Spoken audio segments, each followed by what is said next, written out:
Olá pessoal, sejam muito bem-vindos ao PhysioWork Podcast e hoje a gente tem o prazer de receber o Guilherme Bergman, ele que é fisioterapeuta, tem uma experiência absurda aí no esporte e também no atendimento clínico e vai falar muito aqui sobre fisioterapia esportiva, sobre reabilitação, sobre traumato-ortopedia, enfim, tem muito conteúdo aí pra gente. Não se esqueça de se inscrever no nosso canal, de deixar seu comentário aqui embaixo, já vai falando aí pra nós dicas, informações, sugestões, o que você quer ver aqui no nosso canal.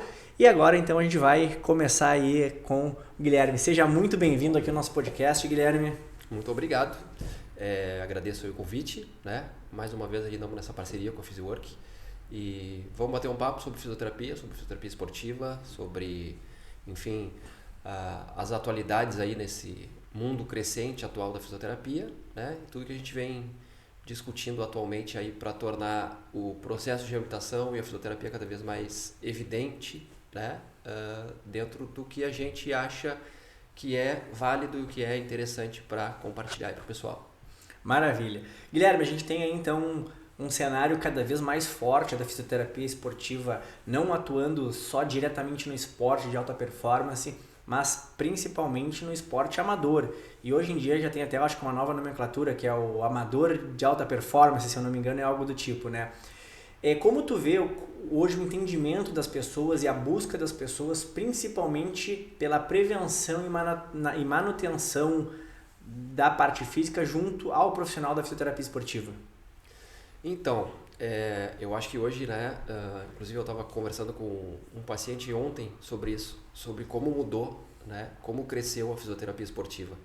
Porque eu, quando me formei, já faz um certo tempo, né, eu trabalhei muito tempo com categoria de base.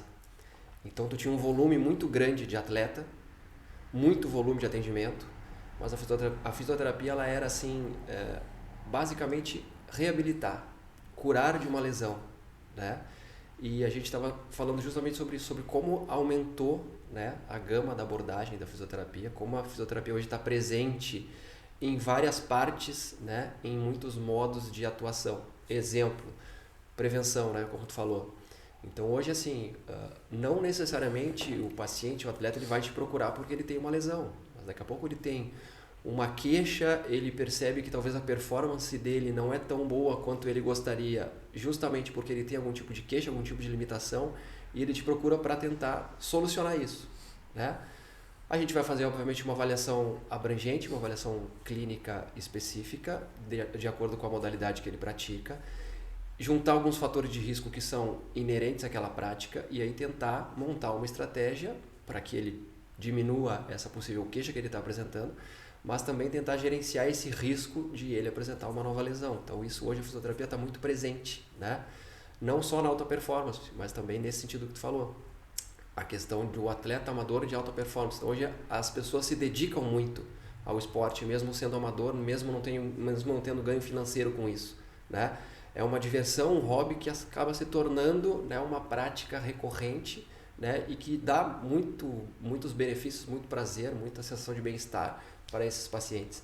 Então ele acaba virando um atleta e acaba dedicando muito tempo a isso, e a fisioterapia obviamente está inserida dentro desse contexto e dentro desse cuidado que ele quer ter para si, tanto para melhorar a performance quanto para minimizar o risco de lesão. Isso vai. É muito engraçado porque há um tempo atrás a gente tinha o famoso atleta de final de semana, né? Então, o atleta de final de semana hoje ele já busca um fisioterapeuta esportivo, ele já busca nutricionista, já busca um treinamento de força. Então, ele está buscando outras maneiras de até tornar mais longa essa vida esportiva dele, né? E hoje, na tua prática clínica, o que tu mais enxerga de lesões relacionadas ao esporte? O que mais lesiona? CrossFit ou beach tênis? Cara, então, é uma pergunta que não tem uma resposta totalmente, né, assertiva. Eu acho que depende muito do indivíduo, depende muito do local que ele pratica, depende muito do nível de competitividade, depende muito dessa dedicação extra esporte que ele tem, né? Então a gente tem aquele perfil, cara, eu quero ir pro boxe de CrossFit e quero levantar peso, né? Eu quero jogar meu beach tênis, quero descontar minha raiva na raquete, quero ganhar do meu adversário, enfim. Mas se ele tiver um raciocínio que seja assim, não, eu vou me divertir, eu vou praticar e eu vou me cuidar porque isso é um benefício para a minha saúde. é aquele cara que daí já vai para o box de CrossFit, já faz um bom trabalho de mobilidade, às vezes já sabendo qual o tipo de mobilidade que ele precisa mais, né, em determinada região corporal. Ele vai fazer algum tipo de trabalho preventivo de pré-ativação para depois fazer, né, o trabalho em si.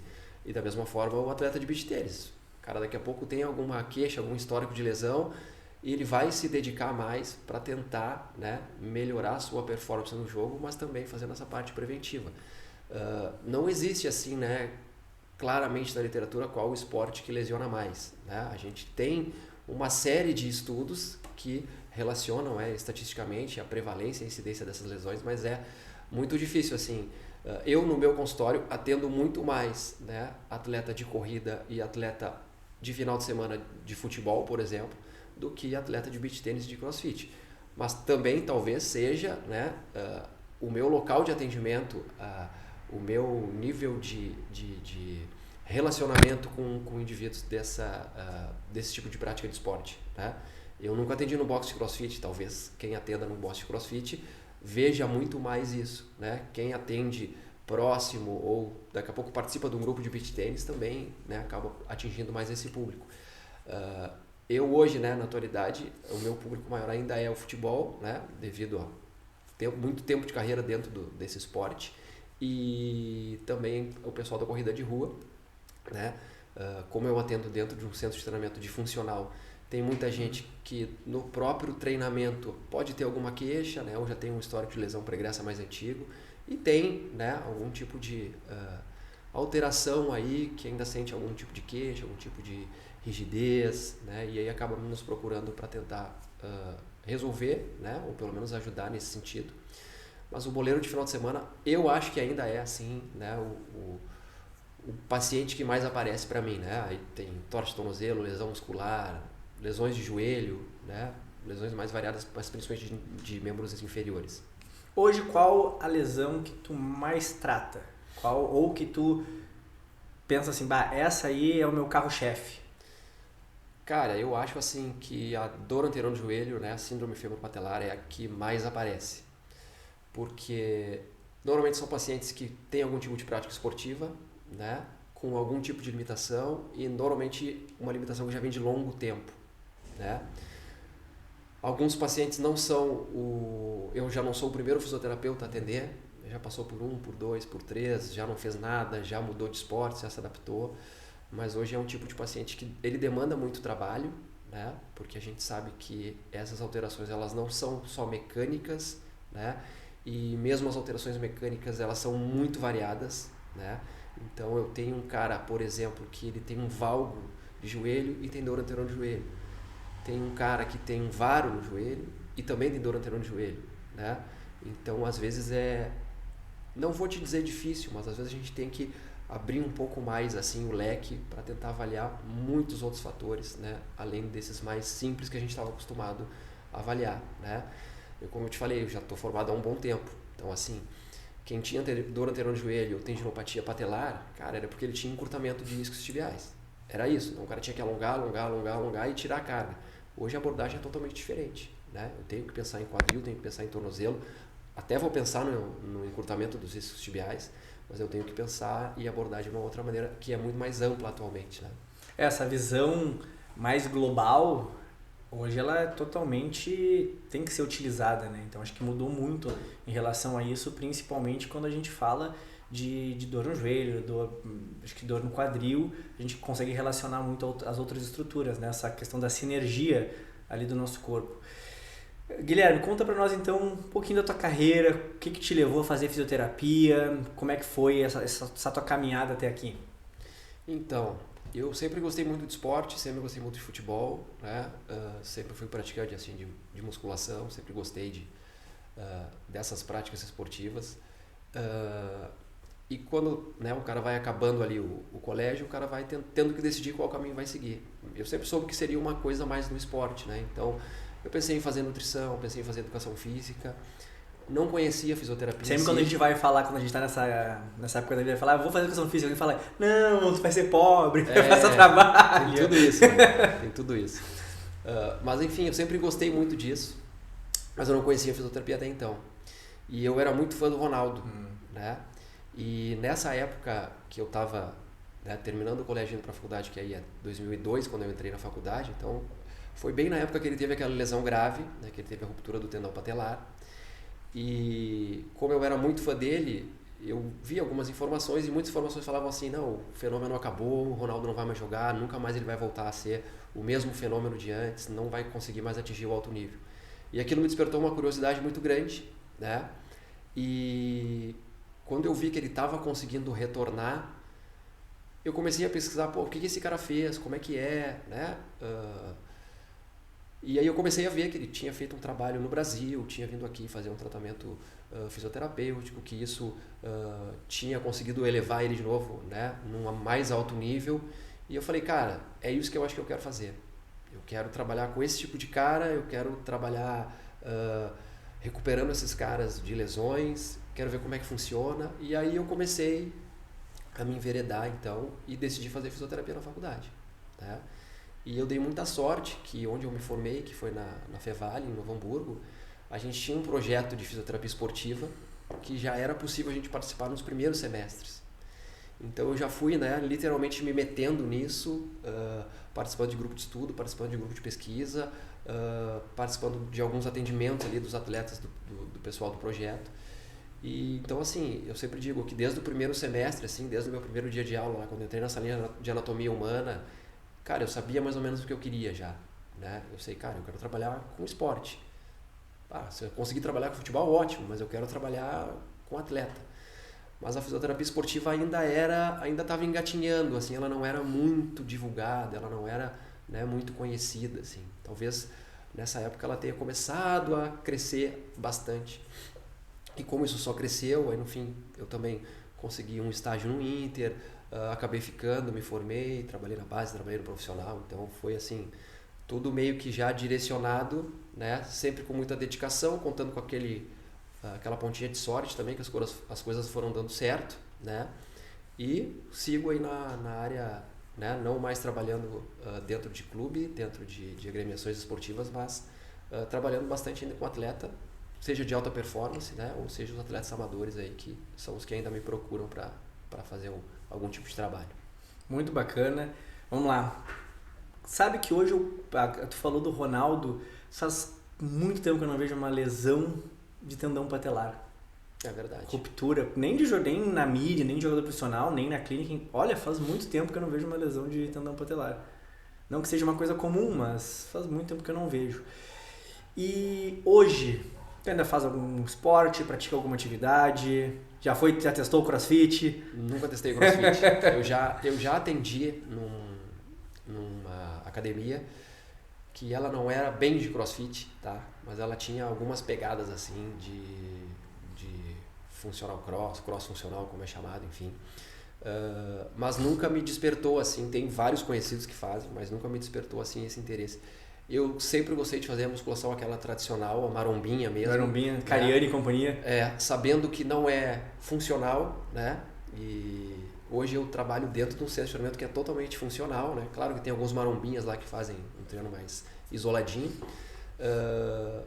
Trabalho muito com os meus pacientes o treino funcional, falo que é muito mais importante, principalmente para quem pratica esporte, né? Mas eu gosto muito da musculação, me sinto bem fazendo musculação.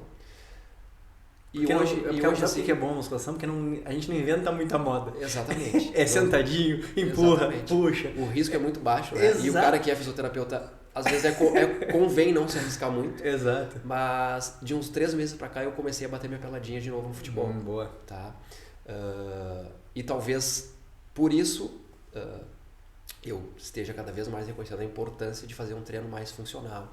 Caprichar no treino de mobilidade, trabalhar mais o core, trabalhar os movimentos rotacionais, né? Isso também é interessante, é uma coisa que eu estou começando a fazer, né, aos pouquinhos, não deixando a marombinha de lado, mas estou jogando minha bolinha aí para também me distrair. Lazer gostei, é bom também, né? Depois de muito tempo. Me arrisquei aí em algumas partidinhas de futebol também com alguns amigos. De sunga? Não, de sunga então não vale. Tem que ser de sunga. Só o calçãozinho dobrado. Tá. Mas eu acabei me lesionando, eu fiz uma lesão no adutor curto, tá? Eu tive uma desinserção do adutor curto, foi uma lesão punk, assim. Chata, né? Muito chata. Mas hoje estou bem, sem limitação, né? Isso hoje deve fazer talvez uns 2 anos. Estou bem sem limitação, inclusive para jogar, não tenho limitação nenhuma. Mas é aquilo, né? A gente vai cadenciando, né? Com muita consciência corporal, sabendo das suas limitações, para também não correr tanto risco. Mas a gente sabe que o risco está ali, né? A gente vai se aproximando ou não dele. Estamos sujeitos já estamos no risco, né? Quando a gente está caminhando na rua, a gente está sendo exposto ao risco. Exatamente. Em relação à mobilidade articular, a gente teve um tempo atrás que flexibilidade, tinha que trabalhar flexibilidade, ninguém nunca tinha falado em mobilidade. Há uns 5 anos para cá, mobilidade cura o câncer.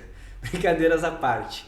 Qual a real importância então da mobilidade? Hoje a mobilidade está inserida inclusive no mundo da musculação, do fisiculturismo, que era um mundo muito fechado. Se a gente pensar um tempo atrás, era um mundo fechado que não abria a porta para muita coisa. E hoje não, então hoje a gente tem aí a musculação abrindo portas para muita coisa. Acho que o meio fitness, todo mundo se conversa. Eu lembro que há uns 3 anos atrás, quando chegou o CrossFit, era um preconceito de todo mundo. E hoje está todo mundo se conversando, todo mundo meio que indo junto. Qual a importância da mobilidade articular para o esporte, para a vida da pessoa, para a articulação? O que a mobilidade influencia ou não? Realmente, né? Isso é fato. A gente nunca falou em mobilidade, nunca pensou em articulação. A gente pensava em músculo encurtado e que eu tinha que alongar para evitar dor muscular tardia, por exemplo, né? Porque eu sei lá, eu estou alongando, eu vou estimular o órgão tendinoso de Golgi, o meu músculo vai receber uma ordem de destensionar e vai me dar uma sensação de bem-estar. Se isso evita lesão, não se sabe. Talvez, inclusive, a gente fazer esse tipo de estímulo, né, antes do esporte, talvez diminua a produção de força de potência. Isso também ainda é discutível. É engraçado que também tem essa versão de fazer antes. Exato, e influenciar, né, na performance, mas também tem por que tu vai fazer, por exemplo, um treino de alta intensidade de hipertrofia. Que tu já teve uma lesão, um dano muscular, então por que tu vai alongar depois? Para talvez estirar mais essa fibra e ter mais lesão. Então eu acho que tem muitos vieses dentro da questão da flexibilidade, né? Exatamente. Então a gente não tem hoje assim nada que seja extremamente específico. Tem que fazer antes, depois, durante, mais, menos, né? O fato assim, a pessoa tem que fazer o que ela se sente bem, né? E o que a gente vê que não interfere negativamente na performance motora. Mas com relação à mobilidade, né? A gente sabe que mobilidade estimula, né, a questão do líquido sinovial ficar mais circulante. Então a minha articulação ela fica mais solta, eu consigo me movimentar melhor, aqueles tecidos conseguem deslizar entre si de uma maneira mais adequada, né? Acaba estimulando também a consciência corporal, né? Porque eu trabalho em grandes amplitudes. Então é extremamente importante como uma preparação para o esporte. Indivíduos que já têm, né, e a tendência é que a gente desenvolva, se não realizar trabalho de mobilidade, uma hipomobilidade, uma rigidez em determinadas áreas, é muito mais importante, né? E a gente sabe hoje que, eu tenho uma mobilidade ruim, por exemplo, na minha cervical, daqui a pouco eu estou sobrecarregando meu ombro, fazendo meu crossfit, por exemplo, porque eu preciso de uma mobilidade adequada de todos os segmentos, né? A mobilidade hoje ela é fator de risco para dor anterior no joelho, para lesões no joelho, tanto de tornozelo quanto de quadril, né? Então, se eu não tenho uma boa mobilidade, com certeza eu estou aumentando o meu risco. Isso aí está bem evidenciado também. Mas uma coisa que eu acho também extremamente importante, e às vezes o pessoal esquece, porque a mobilidade ela é dita importante. Bom, beleza, então eu tenho que fazer mobilidade. Vou chegar na minha academia, vou lá fazer mobilidade de tornozelo e mobilidade de quadril. Tá, mas e se eu tenho daqui a pouco uma hipermobilidade no meu quadril? Será que eu preciso fazer aquilo? Será que aquilo talvez não seja um fator que vai influenciar negativamente, seja na minha performance, ou seja, daqui a pouco a longo prazo na minha própria articulação? Então, assim, a gente tem que ter uma mobilidade adequada. Hoje a gente tem na literatura, né, dados básicos de mobilidade, de quadril, de joelho, de tornozelo. Eu preciso atingir determinadas angulações. Mas tem muita gente que às vezes não presta muita atenção nisso, faz mobilidade e acaba desenvolvendo uma hipermobilidade, que também é fator de risco para outras lesões, né? Então, é legal eu fazer? É legal. Mas assim, te avalia primeiro, né? Procura um fisioterapeuta, procura um profissional da educação física que saiba fazer esse tipo de avaliação e aí tu vai ver qual tipo de mobilidade tu vai ter que fazer. Não simplesmente sair fazendo de uma maneira generalista, porque isso, né, às vezes pode não otimizar a performance, né? Às vezes pode até piorar a longo prazo. Então isso tudo também acho que as pessoas têm que entender que é importante passar por um processo de avaliação também nesse sentido, né? Quais métodos de avaliação que tu indicaria para quem busca avaliar então a mobilidade? O famoso goniômetro? O goniômetro é que agora não é mais goniômetro, né? Agora é inclinômetro, mudou o nome. Exatamente. Mas o goniômetro sempre funciona bem se o profissional souber utilizar, né?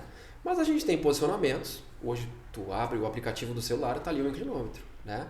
Se eu souber quais as angulações pré-determinadas que aquela articulação ela deve atingir em média, eu vou conseguir verificar restrições ou, né, hipermobilidades.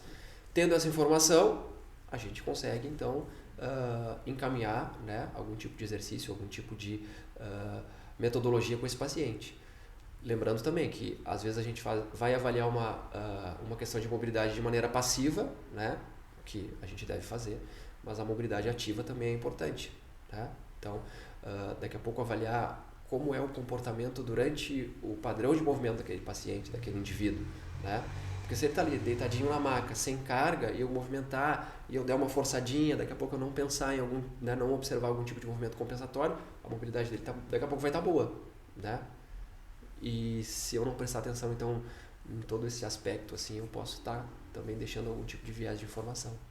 Maravilha. Sempre que a gente vai aplicar então qualquer conceito de mobilidade, principalmente com atleta, dentro de boxe de crossfit, onde for, é importantíssimo avaliar o movimento que a pessoa vai realizar, né? Porque uma coisa é uma pessoa realizar ali um movimento de ativação de escapular e ombro com um bastão de PVC, e outra coisa é realizar um movimento com uma barra e mais 40 quilos, né? Exatamente. Eu acho que é uma dinâmica totalmente diferente, de questão de gravidade, e eu acho que esse é um ponto que a maioria dos profissionais acaba pecando. Pô, a pessoa tá com uma mobilidade legal ali com um bastão de PVC, que pesa menos de 1 kg, tá, pega a barra de 20.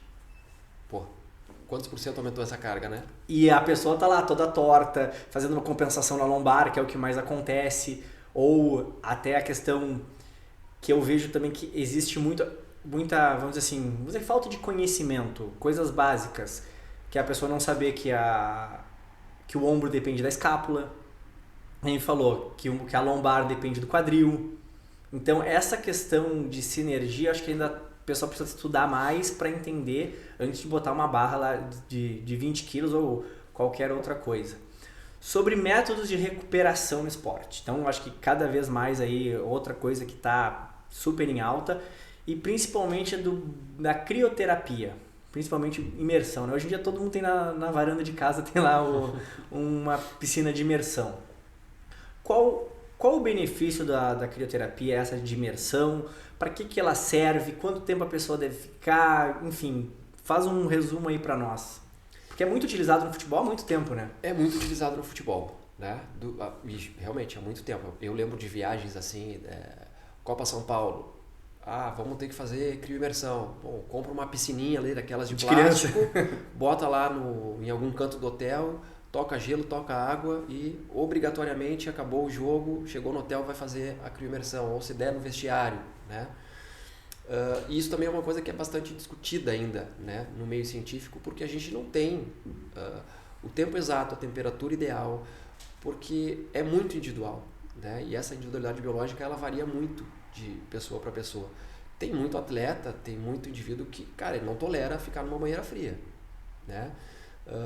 Mas se o resfriamento ele traz benefícios principalmente na percepção de dor muscular tardia 24, 48 horas depois, talvez a gente tenha que pegar individualmente, né, esse atleta e verificar quais os níveis de tolerância.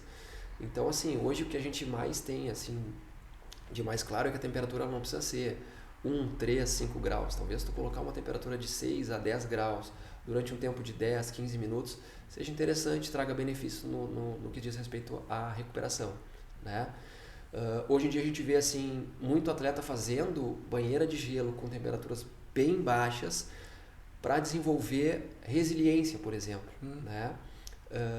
Então assim, eu estou testando o meu controle sobre o meu corpo durante um processo de desconforto total, né? Então assim, eu não tolero, então não tolero. Mas daqui a pouco é uma maneira de também trabalhar a mente, né? E conseguir sair de uma situação totalmente desconfortável para buscar um equilíbrio. Não necessariamente isso precisa ser feito dessa maneira, né? Mas eu vejo assim alguns algumas metodologias também desenvolvendo isso. Nossa. Eu, por exemplo, eu não consigo entrar sem meia. Por causa porque o meu pé... Mas assim, o problema é o meu pé, não é o resto. Eu posso entrar pelado de meia, preciso estar de meia. Porque assim, meu pé fica chega a me dar um negócio. Sim, a gente acaba tendo muita perda de temperatura na questão periférica, né? Sim, ainda mais o pé que é uma pele fininha ali, tem muitas veias, muitos grandes vasos, né? Então, nossa, pra mim é horrível. Em relação à parte científica, trabalhou no alto rendimento esportivo aí muito tempo. E toda vez que a gente bota coisas de bandagem no Instagram, a gente tem os haters, né? Sim. Não funciona, não presta, placebo. Bom, e se escuta isso há muito tempo, né? Só que assim, a gente tem esse lado científico, a gente tem o lado, vamos dizer assim, ali da experiência do próprio jogador, do próprio atleta. Como que tu vai falar por um Cristiano Ronaldo da vida que não vai botar a bota de esparadrapo nele porque não funciona? Como é que tu trabalha essa relação? Tu já passou por alguma situação assim, que tu, até talvez no início de carreira ou discutindo com outros profissionais, não, mas vamos botar porque o atleta quer que bote, não importa que não funcione, é a crença dele. Como é que tu vê essa situação aí? Principalmente da bandagem, que eu vejo que ainda é algo muito discutido. Sim. A bandagem funcional, né, principalmente a kinesiotape, enfim, ela cresceu assim de uma maneira muito absurda, muito rápida. E assim, a gente sabe que virou uma questão muito mercadológica, né? Envolveu muitos ganhos financeiros, principalmente da parte lá americana que produziu, que desempenhou. A gente via nas Olimpíadas todos os atletas com fita no ombro, com fita na cervical, né? E aquilo desenvolveu a curiosidade, é uma bandagem para atletas, inclusive para atletas, né? E ela tinha suas formas de aplicação, né? Foi todo um método desenvolvido que realmente hoje a ciência refuta aquela metodologia que era utilizada, né? A bandagem dessa maneira que foi desenvolvida, ela não tem, né, validade científica. Mas enfim, eu tenho que pensar que eu tenho um tecido ali que vai dar um estímulo mecanossensorial para uma região que está dolorida, né? Pensando em questões de dor. Se o cara tem algum tipo de queixa, né, e ele precisa, para se sentir mais confortável, para ter uma performance mais otimizada, de algum dispositivo que faça ele se sentir bem e ele acredita naquilo, ou daqui a pouco o próprio profissional acredita nessa metodologia e vai trabalhar isso com ele e vai, né, provavelmente trazer benefícios, porque a gente tem todos aqueles fatores contextuais, né, que envolvem o processo de reabilitação, e isso é muito evidente no esporte de alta performance. Então, assim, eu apliquei muita bandagem em atleta, né? Eu acreditando que talvez aquilo fosse, né, apresentar algum benefício com aquele atleta no desempenho, na diminuição de dor, por uma questão desse estímulo mais mecano-sensorial, né, com relação às bandagens elásticas. Com relação à bandagem rígida, a gente sabe que a gente consegue conter, principalmente algumas instabilidades que o paciente pode apresentar. Eu consigo, através de uma fita rígida bem posicionada, né, melhorar aquela percepção do atleta e realmente limitar um pouco aquele movimento que está instável, né? Muito atleta pede para colocar bandagem porque se habituou, né? Então, assim, se a gente for pensar em esporte que tem salto, em esporte que tem mudança de direção, e pensar num indivíduo que tem instabilidade lateral de tornozelo, cara, a bandagem ela se torna quase que obrigatória, né? E aí eu posso colocar fita rígida, posso colocar fita elástica, posso colocar aquela bandagem coesiva que se chama Coban, né? Que, cara, vai promover uma estabilidade para aquelas articulações do tornozelo importantes. E o atleta vai se sentir mais apto, vai melhorar os seus níveis de confiança e vai conseguir desempenhar melhor, né? Mas assim, resumidamente, a bandagem elástica, método kinesiotape, né? Que ele nos prometia diminuir a dor, ele nos prometia estabilização articular, ativação muscular, inibição muscular, né? Então, eu tô com o trapézio tensionado, eu vou colocar lá então de proximal para distal, com uma tensão pequena, e aí tu ainda que tinha que calcular os percentuais, não é 15%, é 20%, e aí eu vou conseguir diminuir aquela tensão. E durante muito tempo eu acreditei nessa metodologia, usei muito, e assim, tinha paciente que falava, cara, tu colocou aquela fita, putz, tô melhor. Exato. Né? Então, assim, a gente sempre, né, os pilares da prática baseada em evidências, né, são a questão evidência científica, o que tem de melhor na literatura, a minha prática clínica, a minha expertise e as crenças e expectativas do paciente, né, o que ele espera daquilo. E aí, se a gente for entrar nessa questão de fatores contextuais, principalmente, cara, é muita coisa envolvida. Sim, o paciente pode melhorar por fatores N fatores, que a né? gente Pode nem ser até imagina. por exemplo, a pessoa estava com uma dor cervical, foi na tua clínica, colocou, naquele dia ela dormiu melhor, se alimentou bem, relaxou, Exatamente. tá melhor, e talvez a bandagem não tenha nada a ver com... Exatamente. Mas estava ali, associou, né? Associou. E aí a gente, né, associando a isso, ela fala, pô, fui lá no Guilherme, o Guilherme resolveu minha cervical. Talvez nesse próximo paciente que tem algum tipo de problema na cervical, eu não vá colocar bandagem, né? E talvez ele também vá melhorar. Mas a gente tem... saiu um estudo há pouco tempo atrás, ainda esse ano, sobre essa questão dos fatores contextuais, né? E, cara, se tu para ler assim, né? Então ele pegou várias modalidades terapêuticas e tentou verificar qual modalidade terapêutica era mais influenciada pelos fatores contextuais. E, cara, tirando o exercício, né, que sempre vai ser, eu acho, o nosso carro-chefe, todos os outros, mais de 60%, mais de 70%, são influenciados muito mais por fatores contextuais do que pela técnica em si. Fatores esses que seriam a relação terapeuta-paciente, o ambiente que ele está inserido, a expectativa que ele criou naquele terapeuta. Meus 3 amigos já vieram aqui no Ramiro, o Ramiro deixou eles 100%. Cara, esse cara vai ficar bem porque ele tem, né, esses fatores que estão induzindo ele a acreditar. Sim. Talvez o Ramiro lá faça uma terapia que, né, não tem tanta evidência assim, mas para aquele cara ali vai ficar perfeito, ótimo, né? E a gente pode ver isso com uma visão mais negativa, né? Então, pô, eu estou estudando biomecânica, estou lendo artigo, estou fazendo um monte de técnica, um monte de curso, estou desenvolvendo meus conceitos, mas o que pesa mesmo é o fator contextual, né? Tu pode até ficar meio desanimado, mas se eu souber usar isso a meu favor, eu sei, por exemplo, que se aquele paciente que entrou no meu consultório gostou do ambiente, se a gente conseguiu, né, ter uma boa relação, cara, esse cara com certeza vai ter bons resultados. E isso não pode ser diferente, né, daquele... Aliás, isso pode ser diferente daquele cara que entrou, pois é, né, o santo não bateu. Não, né? Pode ser, é claro. E, cara, isso acontece. A gente também tem que ter essa sabedoria, né, que esses fatores estão sempre envolvidos ali. Então, a gente pode usar isso para o nosso aspecto, tanto negativamente quanto positivamente. Cabe a nós, então, saber desenvolver. Exato. Mudando um pouco de assunto, agora indo para o joelho, tá? Eu já operei o joelho 4 vezes. Opa! Tá. Então, já operei LCA, já operei o enxerto do LCA. E eu lembro que da primeira vez que eu operei, com 5 meses e meio, eu tava jogando de novo. Pode ser o motivo de eu ter operado tantas vezes, bem, né? Possivelmente. Aí, o segundo, vão lá, uns 6 meses, terceiro uns 7, terceiro foi uns 9. E hoje já se fala em 10 meses ali para voltar à prática do esporte. Dentro aí da tua carreira, tu deve ter visto diversos LCAs aí, com patelar, com isquios, até a cirurgia aberta por vídeo. Hoje, o que se fala em relação a tempo de recuperação e como saber se o atleta está pronto para voltar? Hoje o tempo é assim, no mínimo 9 meses, tá? Ponto. É o que tem na literatura, né? E quando a gente fala em mínimo, é mínimo. Então isso pode se levar 9, 10, 11, 12, 13 meses, enfim, vai depender das características individuais do paciente, tá? Mas hoje a gente tem muito claro também os critérios que a gente deve usar, tanto para progredir no tratamento, quanto para pensar numa alta. E esses critérios são bem amplos, né?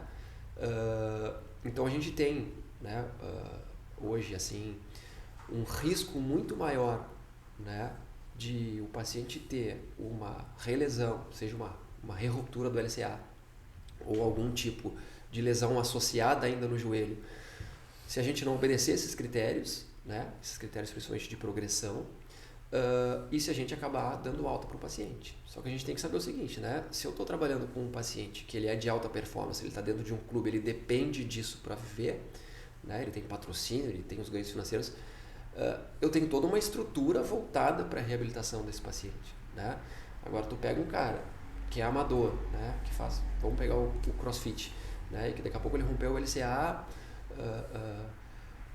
ele vai ter que, né, fazer um procedimento cirúrgico, né? Lembrando que também a gente tem a opção de tratamento conservador, porque isso também evoluiu muito, né? A gente tem uma capacidade de cicatrização do LCA, né? Ela é muito mais baixa, por exemplo, do que o LCP, que funciona muito bem conservador, né?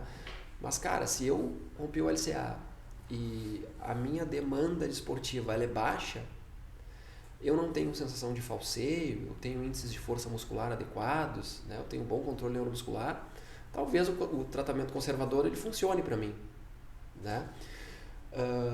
Os níveis e os índices de desenvolvimento de osteoartrose comparados com, né, grupos que fizeram cirurgia, eles não são muito diferentes. Em alguns estudos, os níveis funcionais também não são muito diferentes. Vai muito da demanda. Agora, se eu quero jogar bola, se eu quero fazer giro, movimento de pivot, mudança de direção brusca e tenho essa sensação de instabilidade, a cirurgia ela é a indicação absoluta, né? E aí eu tenho fases que eu divido essa reabilitação do LCA, né? Uma fase que normalmente a gente utiliza, né, a fase 0, na verdade, como um pré-operatório, que isso também a gente sabe que é hoje super valorizado, e que isso não existia antes, né? Rompi o LCA, sai correndo, vai operar logo isso aí, porque senão a tua osteoartrose vai vir muito mais precocemente. Hoje a gente não precisa ter essa pressa toda para fazer cirurgia, a gente pode pensar no pré-operatório. Bom trabalho de reforço muscular para não perder massa, baixar edema. Né? Baixar edema, preservar a amplitude de movimento, ganhar, né, volume, força, resistência muscular, manter um controle neuromuscular adequado, né? Só que isso é muito individual, né? Eu tive pacientes que a gente combinou, a gente vai fazer 4 semanas de pré-operatório para depois a gente operar. Cara, chegou na segunda semana, cara, eu tô com o meu joelho tá falseando muito, tá instável, tá chato, parece que eu vou movimentar, parece que meu joelho sai do lugar. Cara, vamos operar então. Né? Se tu tá preenchendo os critérios, o edema não tá muito grande, se tu tá com um pouquinho ainda de trofismo muscular, um pouquinho de força, vamos operar. Então é muito individual, né? Mas a gente divide então essas fases em 0, né, que seria um pré-operatório, que vai durar aí, o ideal é que dure 4 semanas, mas que a gente atinja esses objetivos, né, funcionais. Depois a fase 1, que é a recuperação da própria cirurgia, onde tu tem muito edema, tu tem muita inibição, né, artrogênica, a gente tem que despertar esse quadríceps, tem que ganhar aquela extensão completa, que hoje também, né, a gente vê como mais importantes, né, essa questão de ganhar toda a extensão, ganhar toda a flexão, né, isso é o nosso carro-chefe no pós-operatório imediato, né, a gente não precisa pensar em já ganhar força, em já fazer agachamento, não, calma, primeiro a gente precisa drenar edema e ganhar mobilidade. Depois que a gente conseguir isso, aí sim, né, a gente vai pensar em ganhar força, resistência numa fase 2, para depois a gente começar a fazer os exercícios de agilidade, para depois numa fase 4 ser a fase, né, que a gente chama aí de return to play, e uma fase 5 que seria os períodos de manutenção, porque é o que eu falo para o paciente. Cara, tu operou o joelho, tu operou o LCA, tu tem uma mudança estrutural muito grande dentro da tua articulação. Então assim, teu joelho agora ele é especial, ele tem que ter um cuidado durante muito tempo. Tu não pode simplesmente, né, ir na fisioterapia, o médico me deu 30 sessões. Depois que eu acabar as 30 sessões eu vou para academia e depois da academia eu vou voltar a jogar futebol. Não é assim que funciona. Só que também não é fácil tu convencer o paciente. Exato. Ainda mais paciente leigo, né? Por todas essas fases, né? Porque ele é leigo, porque ele não sabe exatamente o que aconteceu, porque daqui a pouco o amigo dele que rompeu o LCA 10 anos atrás voltou em 6 meses e está super bem, porque pode ter dado certo mesmo, né? E outra, né? Ele tem uma parte financeira também envolvida nisso, né? A reabilitação do LCA é um custo bastante elevado. Sim. Imagina, né? Se a gente for fazer tudo o que a ciência me diz, eu vou ficar 9 meses com esse paciente, trabalhando aí que seja 3 vezes por semana, cara, vai dar uma grana, uma grana boa. Né? Então, assim, para nós é um caso ótimo para trabalhar. É um caso ótimo. Né? Mas às vezes o paciente também não tem disponibilidade de tempo, precisa trabalhar, tem todo uma outra outro cenário. Contexto, né? Contexto. Nesse caso assim, de pós-cirúrgico, a gente vê grandes diferenças entre atleta de alta performance e o cara que é amador. Sobre tipos de enxerto, então a gente tinha ali o patelar, depois veio a parte dos isquios ali. Hoje já se utiliza outros enxertos, acho que enxerto de porco, enxerto de cadáver, já se utiliza esses outros enxertos? Cara, são mais comuns? Não, o enxerto mais comum hoje é o enxerto dos flexores, né? Alguns cirurgiões ainda têm, né, e isso é uma coisa bem específica do cirurgião, ainda utilizam o enxerto do tendão patelar, né? Então esses dois ainda são vastamente os mais utilizados. Não se tem assim uma diferença muito importante entre o tipo de enxerto, tá? Que isso é uma coisa também discutível, né? Alguns estudos falam que o enxerto de tendão patelar ele deixa uma instabilidade rotacional menor, mas ao mesmo tempo o enxerto de tendão patelar ele acaba gerando muita tendinopatia durante aquela fasezinha que a gente vai começar a progredir carga, né? Fazer mais exercício de força, de resistência. Ao mesmo tempo, né, o enxerto de isquios tibiais, né, o enxerto de flexores, ele acaba aumentando também o risco de eu fazer lesão muscular na posterior no longo prazo. Então, cada tipo de enxerto ele tem uma peculiaridade, a gente tem que saber respeitar isso. Né? O cara que faz tendão patelar perde muito volume, muita força de quadríceps, é uma coisa absurda. É absurda. Assim, né? Os enxertos, né, sintéticos, enxertos de cadáver, enxerto de outros, né, outros seres, digamos assim, outros seres. Eles não são muito utilizados, Sim. né? A não ser assim, né? Usei os dois patelares, já usei os dois. Exatamente. Usei tudo que eu tinha para usar. Usei os dois flexores, usei os dois patelares. Bom, a gente teve um caso, né, no Inter, de um atleta que tinha feito primeiro a lesão do LCA e ele fez por enxerto de flexores, depois ele fez um enxerto de tendão patelar e aí ele fez a terceira lesão. Né? Tirou dos lados? Ele fez enxerto de cadáver. Tá? Porque tu tiraria o patelar ou o semimembranoso do cadáver, né? Teoricamente sim, né? Mas ele fez um enxerto daí de cadáver. Até onde eu sei, né? A gente ainda se fala eventualmente. Depois dessa terceira lesão, ele não rompeu mais o LCA desse joelho, mas ele acabou rompendo o outro 2 anos depois. Né? Que tá dentro do normal. Tá dentro do normal. Ele fez uma lesão, acho que foi 2016, 2018, 2020 e depois de 2022, 3 num lado e uma no outro. Então assim, e pior que o cara tá jogando ainda em alto nível. É impressionante, né? A resiliência desse cara e a capacidade de literalmente sobreviver a um joelho problemático. Né? Mas então são mais ou menos essas as opções. Né? Hoje tem também alguma discussão assim, né? Sobre daqui a pouco o tipo de esporte que o indivíduo pratica e o tipo de tendão. Exemplo, né? Daqui a pouco o cara joga vôlei, né? Que envolve muito salto. Será que daqui a pouco para esse indivíduo não é melhor usar um enxerto de flexores, porque o tendão ele vai estar sendo submetido a muita carga dentro desses saltos? Se tu pensar no futebol, muita aceleração, muito isquios tibiais. Daqui a pouco será que não é melhor utilizar um tendão patelar de enxerto? Mas isso ainda não tem muito claro, isso é tudo muito discutível. O que conduz mesmo é a experiência do cirurgião, né? A prática clínica que ele tem, e aí ele vai optar. Mas são questões interessantes, né, para a gente discutir aí, até com o próprio cirurgião, né, por que ele utilizou aquilo. Uma outra questão que eu venho falando é o reforço extracapsular, que é muito utilizado em indivíduos de atletas jovens, né, que fazem ali toda uma questão de preparação do componente lateral, né, que se chama o método da cirurgia de Lemaire, uma metodologia francesa já bem antiga, que às vezes é utilizado associado à utilização do enxerto para reconstrução do LCA, que protege mais a articulação. E como o atleta jovem, né, entre 16 e 20 anos, eles têm um risco elevado também de fazer uma relesão, também às vezes é associado isso como técnica cirúrgica.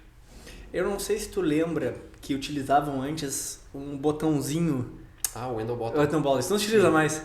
Cara, eu não tenho visto mais. Eu acho que tinha uma função também de segurar melhor. Era um método de fixação, né, do enxerto, mas até onde eu sei ele não foi assim levado muito adiante. Acho que não deve ter dado muito certo. E em relação... Só um pouquinho. Tu me vê outra pilha aí que esse aqui já vai acabar.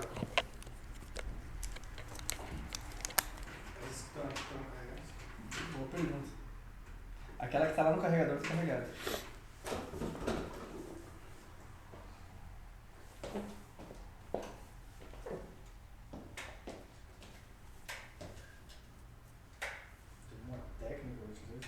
Brasil.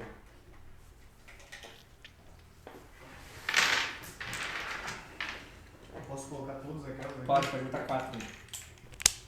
Só me diz se tá funcionando aqui. Alô, alô, alô, alô, alô, alô. Tá? Tá. Em relação ao treinamento de força, há um tempo atrás se questionava muito o fisioterapeuta e principalmente o fisioterapeuta que tinha medo de impor carga no seu paciente. Então, a gente sabe que ali com pouco tempo de cirurgia já consegue se trabalhar força, óbvio, de maneira gradual, progressiva, e que hoje o fisioterapeuta já trabalha a parte de força, de hipertrofia, porque realmente precisa. E tu também deve ter passado por isso, de talvez ver colegas, tá no processo de recuperação, pode ser de LCA, passar o bastão, a preparação física achar que já está tudo bem e tocar o pau no cara. Então, isso eu acho que já melhorou muito também, né? Com certeza. Isso melhorou muito, até porque hoje a área da fisioterapia e da educação física, elas estão muito próximas, né? Chega a determinado momento ali da reabilitação que o fisioterapeuta está fazendo trabalho de força. Estamos invadindo a área da educação física? Não. A gente está progredindo carga e o paciente precisa disso, né? Hoje a gente também tem critérios específicos. Eu não posso pensar em liberar esse atleta para a corrida, por exemplo, se ele tiver mais do que 30% de déficit entre um quadríceps e um isquios tibiais comparados com um lado não operado, né? Esse cara não pode correr ainda. Eu preciso saber avaliar isso e eu preciso direcionar então o tratamento para esse ganho de força, de resistência. Eu não posso pensar em liberar esse cara para retornar à prática esportiva com esse percentual maior do que 10%, né? E eu tenho a mais absoluta certeza que a maioria dos problemas que a gente tem no retorno à prática esportiva são porque a gente acaba trabalhando muito com carga subótima para aquele paciente. Porque a gente sempre fica com receio, né? Será que a gente deve impor carga, evoluir, ou será que eu vou fazer mais repetição, manter uma carga mais baixa e esperar depois o educador físico fazer isso? Não, eu posso hoje, devo trabalhar com progressão de carga, com altas cargas, mas claro, isso de uma maneira progressiva e dentro também do meu conhecimento, né? Sempre de uma maneira segura para que eu não tenha nenhum tipo de problema. Mas isso é uma coisa que realmente é da capacidade do fisioterapeuta saber trabalhar força, resistência, hipertrofia, potência, velocidade, enfim, tudo isso eu devo ter conhecimento para trabalhar com esse paciente. Se eu não fizer isso, né, e daqui a pouco eu ir liberando esse paciente para um profissional que desconhece o caso, eu posso estar gerando algum tipo de problema. E hoje, quando a gente fala, principalmente no fisioterapeuta, trabalhar força, a gente já vê o fisioterapeuta hoje em diversos cenários que há pouco tempo atrás não. Então, hoje tu já vê fisioterapeuta em box de crossfit, em centro de treinamento funcional, em academia, em sala de musculação e não preso naquela salinha lá no fundo. Exatamente. Hoje, o fisioterapeuta ele já está realizando o tratamento, a reabilitação junto ao treinamento convencional ali da galera, com carga, no mesmo ambiente, porque antigamente o fisioterapeuta ele que ficava dentro de academia, ficava num cantinho escondido numa salinha, né? Então hoje ele já está ali no meio de todo mundo porque mudou muito a questão do atendimento da fisioterapia, do fisioterapeuta. Até digo o fato, hoje tu não vê mais fisioterapeuta usando jaleco. Exatamente. Isso é uma outra coisa que mudou bastante, né? Que foi aquilo ali que eu falei antes, né? Antes, a fisioterapia ela era curativa. Tu ia trabalhar com reabilitação. Tu tá com dor no joelho, para a tua atividade física, tu vai fazer choquinho, gelo, laser, ultrassom. Quando a tua dor diminuir, tu vai retornando, né, com o profissional da educação física.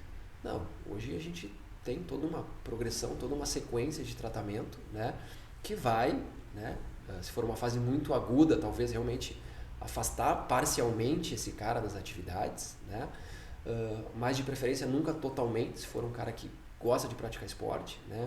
Isso inclusive hoje é visto por alguns pacientes como diferencial, né? O fisioterapeuta bom é o fisioterapeuta que me deixa manter o meu trabalho na academia de uma forma adaptada, né? O fisioterapeuta ruim é aquele, não, tu vai ter que se afastar de tudo e vai fazer só o tratamento comigo.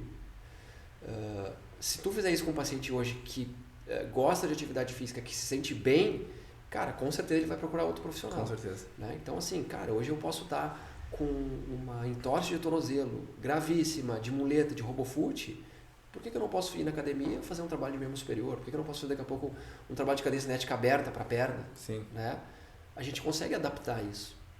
Mas realmente isso depende do conhecimento do fisioterapeuta, da liberdade que ele tem no seu espaço de trabalho, né? Porque eu preciso ter boas relações, porque daqui a pouco eu vou estar lá socando carga no cara, o cara vai me olhar assim, pô, isso aí não é fisioterapia, né? Isso Sim. aí já é performance. Mas a gente é capacitado para isso, né? A gente só tem que ter um treinamento adequado e um conhecimento adequado para saber trabalhar dentro desse cenário. Assim como o pessoal da educação física também vai fazer avaliação de mobilidade, o educador físico tem Sim. capacitação para fazer isso.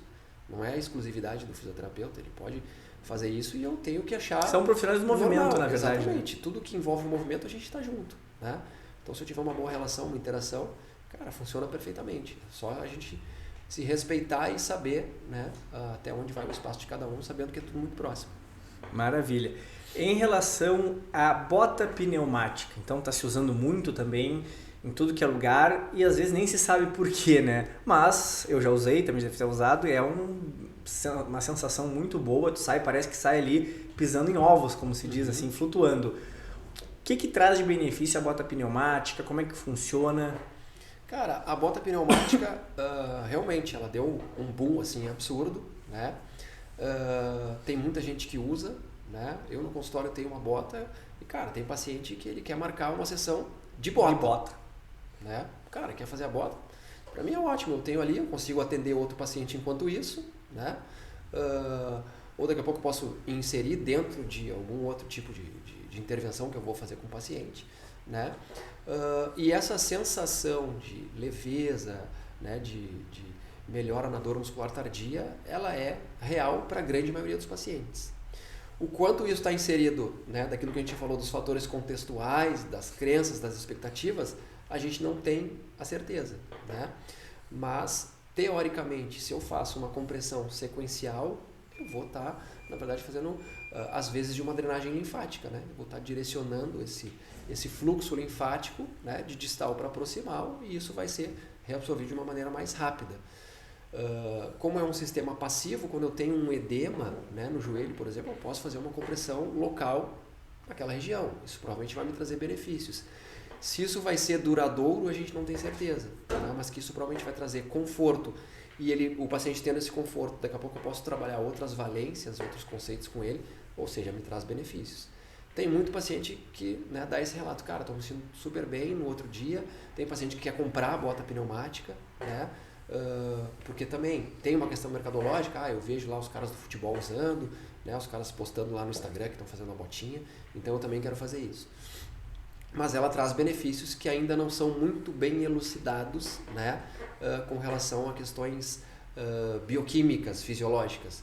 Agora, a sensação de bem-estar que o indivíduo, após realizar a bota pneumática, ele refere é que teve um efeito positivo. Realmente eu já usei, também indico para todo mundo. Agora, Guilherme, a gente vai passar num momento mais de descontração. Eu vou te fazer algumas perguntas. O Michael vai contar ali 5 minutos para nós. São 10 perguntas e vamos ver como é que tu vai sair. Só um pouquinho, Michael. Deixa eu achar aqui as perguntas.